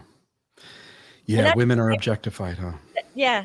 I mean, in reality, but then there's also, I'm sure you guys have heard the idea that the more faithful you are as a missionary, the hotter your wife will be. So, Oh, really? Yeah, you haven't heard that? I'm sure we'll get people in the comments. It's something. Would this be a bad time to say I should have been more faithful? All right. I mean, Next. like if anything goes wrong, like it's because you did something wrong. So, It's a lot of pressure. A lot of pressure for anything that doesn't go the way it's supposed to go.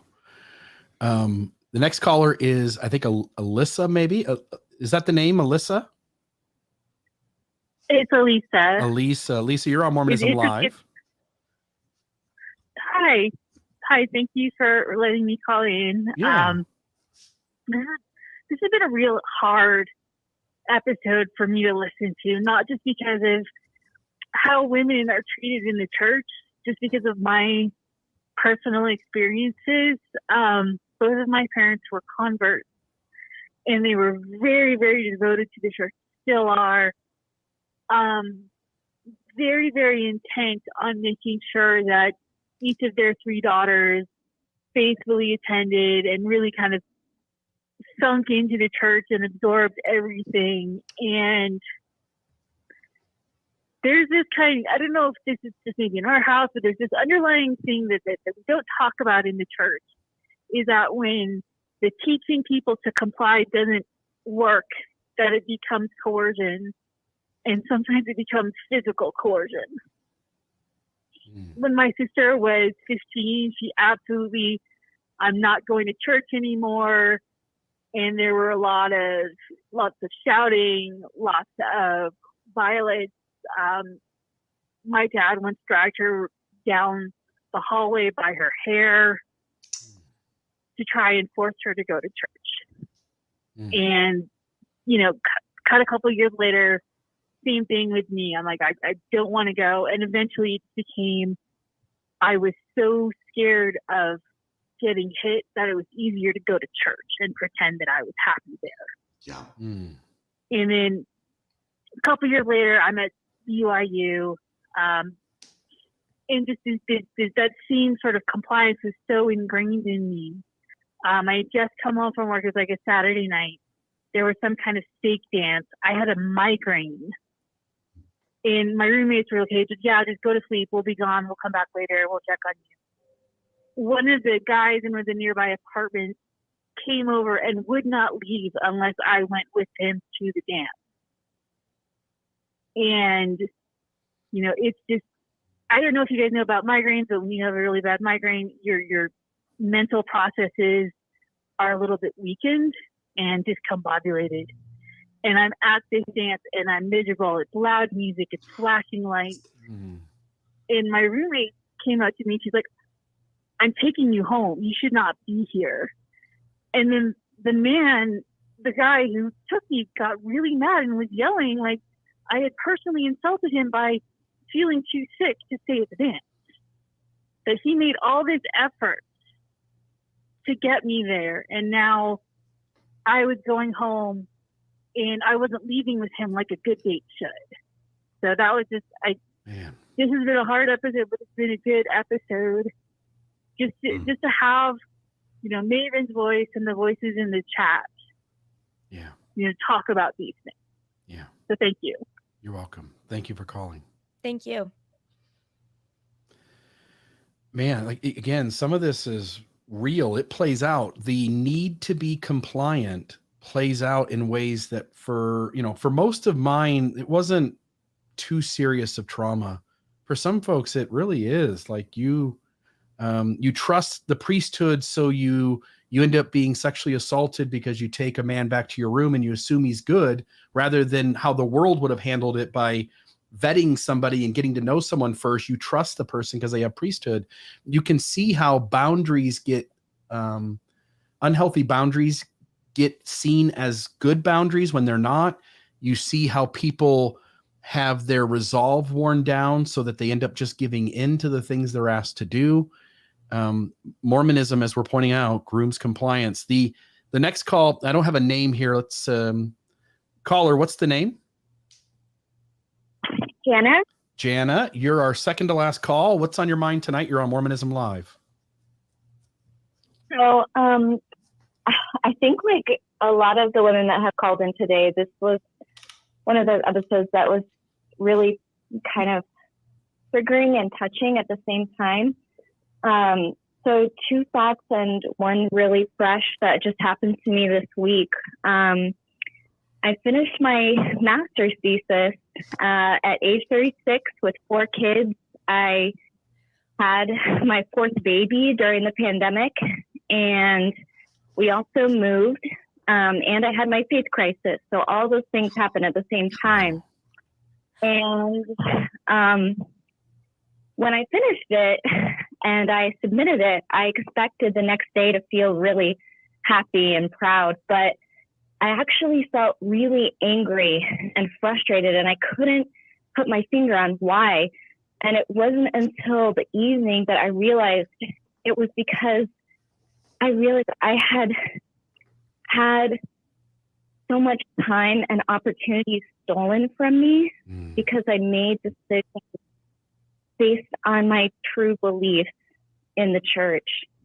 And if I hadn't been in the church, what else could I have done? How much could I have accomplished?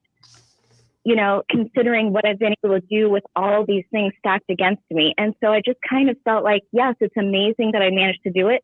But you know what? If I had been freer, it wouldn't have been this challenging. And it was really because of the church. I felt like that had been stolen from me.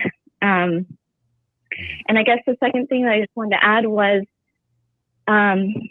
I ended up eloping with my husband, which is a choice I've never, ever regretted. But I did it because when my husband proposed to me, he was not an RM. And my family was not happy about him. And my dad actually gave me a blessing where he said that the Lord wanted me to go on a mission, and that if I didn't, that there were people that wouldn't accept the gospel simply because I hadn't been their missionary. So I struggled with that because I really believed my dad was closer to God than me. And ultimately, you know, like I said, I made the decision to marry my husband, and I'm very happy about that. It was one of the few that I did on my own without doing it because the church told me to.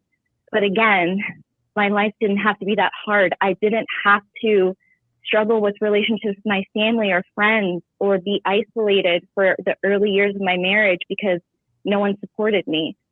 So I'm just adding to what you said, that like when we go against the church and when we fight for our free agency, our real free agency, we can be successful, but it's so much harder. It's so much harder, and it doesn't have to be. So anyway, I'll let you guys go ahead and respond to that. And thank you so much for doing this tonight. I think you really freed a lot of people. Before you go, I just want to give you a really hearty congratulations, because I mean, not only did you do all that yourself, but also, you know, in the context of Mormonism with friends and family, a lot of times they don't see that as much of an accomplishment for a woman because it's kind of extra. And so I don't know if your family and if your friends aren't really like fully excited for you. I want to say that I'm excited for you, and congratulations. Yeah. Thank you. Thank you so much. Yeah.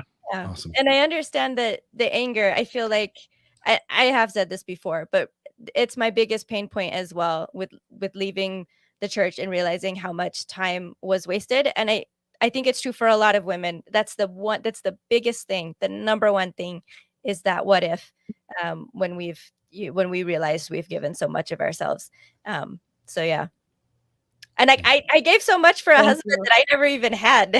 So it's one thing if you actually have one, you know, and you have children to give up stuff for. But I never had anything, you know, and I was still making decisions for that man. Yeah. It's crazy. I have a friend. She's brilliant, super smart. She tells a story about how she, as a person growing up, she wanted to be a doctor, and she would have been, no ifs, ands, or buts. She just was determined, and she's a determined kind of person. And her education, her grades were always good. But as she went through Young Women's, it was ingrained in her that all she was going to really be good for was to be a mom and to raise a family. And so she did go to college, but she ended up changing her coursework to be things that would be more suitable to raising children. And to this day, she's carrying this same kind of story where her life should have been something different than it was. And she has a good life, but she resents the fact that she didn't chase her dreams and that this religion convinced her not to. And again, talking about taking agency away from people, I'm really... I think we lost Bill. I like her. It's good for what we do to have the church doing things. I don't know what just happened. It's good for what we do to have the church doing things. It makes for us to be able to easily create episodes and to talk about it. But on the other side of that is the fact that I'm really scared of what, if Bednar teaches this and this thing gets proliferated throughout the church, that's not going to be good for people. That's going to be a problem, right? Yes, for those few who remain. Yeah, correct. I mean, yes, it will help people wake up, but it will also add trauma to people who stay and feel the shame and guilt and keep doing the things they're supposed to do. Yeah. And what I hear with all these stories that have been from the listeners and from other people is just instance after instance after example of ways in which the church takes away from its members the ability to make their own decisions. Yeah. Yeah, you don't get to make your own decisions. And my point is, tell that to people on the first discussion, because they deserve an honest presentation of what they're about to sign up for. But we don't do that. We trick them. We trick people into joining. So few people are even accepting the message anyway, and they only accept the whitewashed, simplified, half-hidden message that presents Mormonism in its absolute best light. I wonder what would happen if they told the truth. I wonder how many people would join if we told the truth. Our final call for the night. I don't know the name here. I'll have to ask it. Caller, what's the name? Guy McDude, long-time listener, first-time caller. Guy McDude, you are on Mormonism Live. What's your thoughts tonight? I'm just kind of rolling over in my head. It's been, after having left the church, 3 or 4 years back, every once in a while I'll come across something that just irritates me and angers me, and this is one of those episodes where I just had to call in and share my thoughts of how Bednar says that we don't have a choice after baptism, and just the coercion that goes into getting a child that doesn't have the ability to consent to be baptized at the age of 8, and then gets his life stolen from him. Being required to go on a mission, required to pay tithing, without giving the information that he needs to make that decision at 8 years old. And just calling him, I guess, out of frustration that there's not some type of protection, that it's the churches that are protected when this kind of damage is being done. So that's really all I had to share. Yeah, thank you, my friend. Agreed. And I will mention, just as a lawyer, which I happen to be, and one of my alternate egos, is that children of the age of 8 do not have the capacity to enter into a legally binding contract. And there's Bednar treats them like they do. Yeah. That's insane. Yeah, there's a reason for that. And in fact, usually it's 18 before a person can, there's a few exceptions to that, maybe 16 if it's an emancipation case, but you're not going to find any case, I don't think, anywhere in the United States at least, where a kid who's 8 has the ability to enter into a legally binding contract. In other words, a contract that's binding on that person, that 8-year-old, and is going to be held to whatever promise they made at that time. You're making a great point, RFM. If you don't tell people in the discussions when you are teaching an investigator, if you don't tell the 7-year-old in his preparation for being baptized, it's kind of a bait and switch when you take this kid and now tell him for the rest of his life that when he made that decision on birthday number 8, that he's now obligated to do all these things for the rest of his life. That feels kind of like you just got screwed and didn't even know it until time came to pay the piper.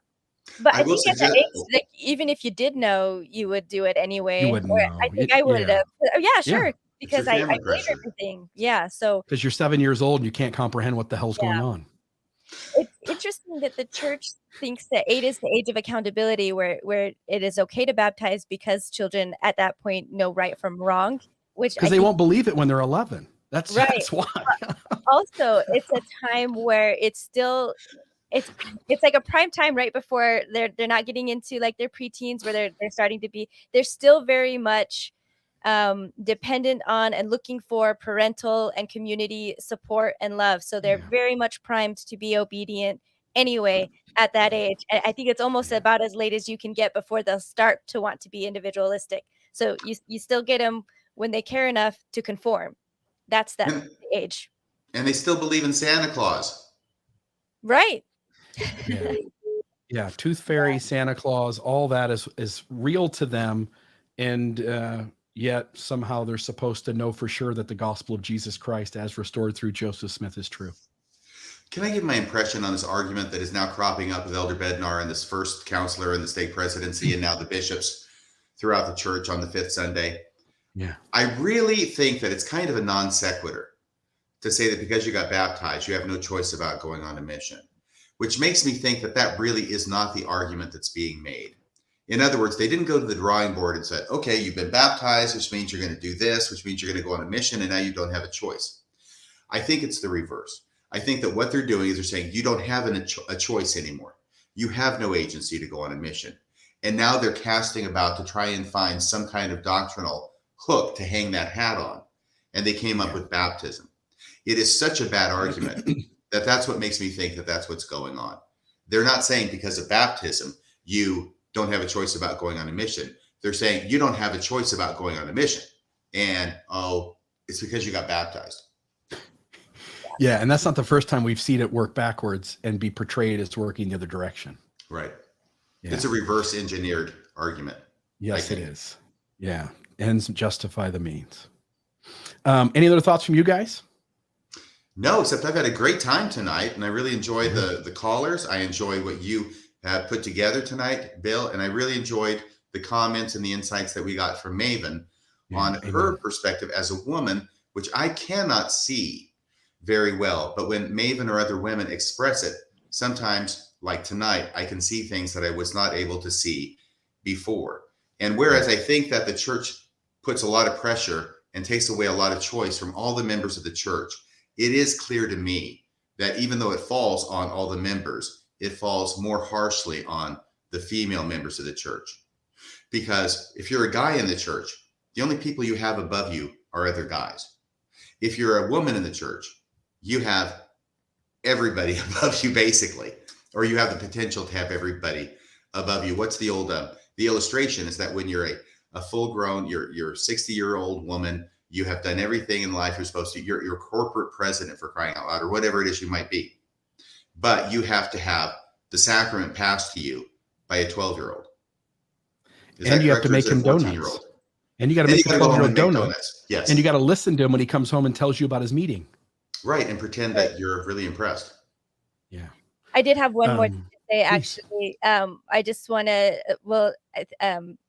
thank everyone who donated, because we did hit the 10,000 goal for Mormon discussions on this episode. So, and I think John was in as a Mormon Stories podcast, encouraging people to do that. So I appreciate. Thanks, John. I saw that. I appreciate that very much, folks. If you want to help us out, you can either donate there to the right of your screen, other direction, I guess, right of your screen, and click the donate button. Send us a few bucks. That is 100% of that goes to us. YouTube pays the processing fee. And if you want to donate directly to us, you can go to mormonismlive.org, click the donate button. Send us a recurring donation of a couple bucks a month, and we would very much appreciate it. A lot of work goes into this, and then we have a lot of fun doing it. And I think episodes like tonight are a big part of why this is so important, because I think when you show the 20,000 foot view that the church at every turn is trying to get you to do exactly what it wants you to do, and that agency really isn't real, I think it gives people the education and the power to begin to make different choices. Okay. Have a great night, you guys. Good night, everybody. Bye.